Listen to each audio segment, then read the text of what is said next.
नमस्कार दोस्तों।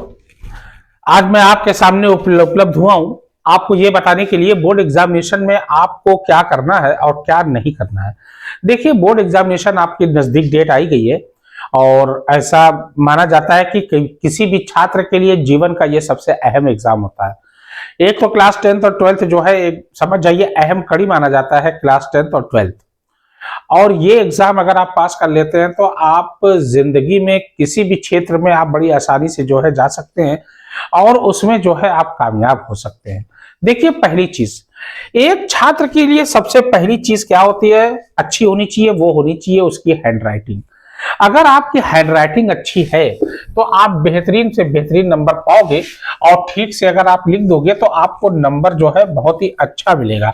और अगर आपकी हैंडराइटिंग सही नहीं है तो आपको नंबर जो है, जैसे कि मान लीजिए कोई 4 नंबर के क्वेश्चन है या 2 नंबर के क्वेश्चन है तो उसमें आपके नंबर में कटौती हो सकती है। और राइटिंग अच्छी है तो आपके लिए ये प्लस पॉइंट है, आपके लिए ये पॉजिटिव जो है मार्किंग है और आपको जो है एग्जाम में नंबर अच्छा मिलने के चांस हैं। दूसरी चीज जो किसी भी छात्र के लिए बहुत जरूरी है वो मैं आपको बता दूं, स्पेसिंग। जैसे हमने लिख दिया सराउंडिंग। अब सराउंडिंग हमने लिखा, अब सराउंडिंग के बाद जैसे हमको लिखना है एनवायरमेंट, तो एनवायरमेंट जो है जो गैप करोगे, ये हमने गैप कर दिया है एनवायरमेंट, मान लीजिए सपोज दैट। और उसके बाद जो है हमने लिख दिया बिकॉज, मान लीजिए कोई भी वर्ड है, मतलब हम फॉर एग्जांपल मैं बता रहा हूं। तो ये दोनों के दो वर्डों के बीच में जो गैपिंग होती है ना वो सेम होनी चाहिए। अगर थोड़ा सा अंतर आता है तो कोई दिक्कत नहीं है, लेकिन बहुत ज्यादा गैपिंग ना हो, बराबर गैपिंग हो तो मोती की तरह लगेगा। और तीसरी सबसे अहम चीज की, जो लेटर आप लिखोगे वो एक जो है सीरियल वे में होना चाहिए और उसकी लेंथ बराबर होनी चाहिए आपस में। और अगर उसकी लेंथ आपकी बराबर है और सीरियल वे में लिख रहे हो और दो वर्ड के बीच में गैपिंग आप बराबर करते चले जा रहे हो, ऐसा नहीं है कि एक जगह आपने ये लिख दिया मान लीजिए सराउंडिंग और उसके बाद जो है आपने लिख दिया यहां पर एनवायरमेंट, मान लीजिए एनवायरमेंट में ये इतनी जगह छोड़ोगे ही।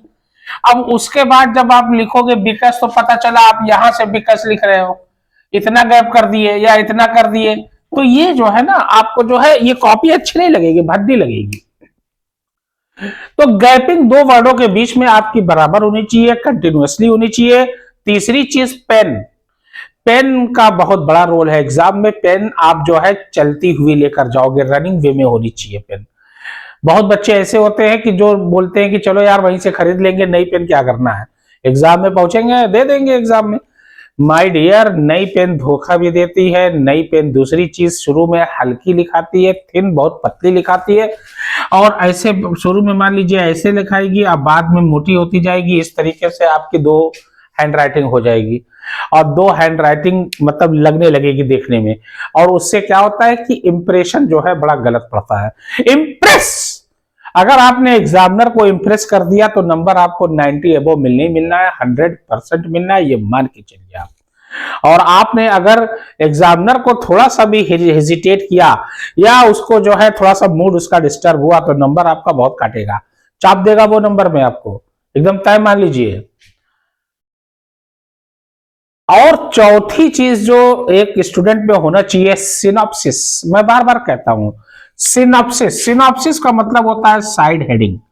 जो आप हेडिंग बनाते हो, जैसे मान लीजिए आपको ऐसे वगैरह लिखना है तो उसमें आप 6-7 हेडिंग बनाइए। उसके बाद लॉन्ग आंसर लिखना है तो उसमें लॉन्ग आंसर में तो आप ज्यादातर में यही करिएगा, आपको जो है सिनॉप्सिस बना के ही लिखना है। जैसे कैरेक्टर स्केच आ गया, सपोज दैट किसी का भी आ गया, कीसा गौतमी का या नी फ्रैंक का या लेंचो का या पोस्टमास्टर का, तो the character sketch of postmaster are to be given which are as follows. उसके बाद आप हेडिंग दोगे, साइड हेडिंग।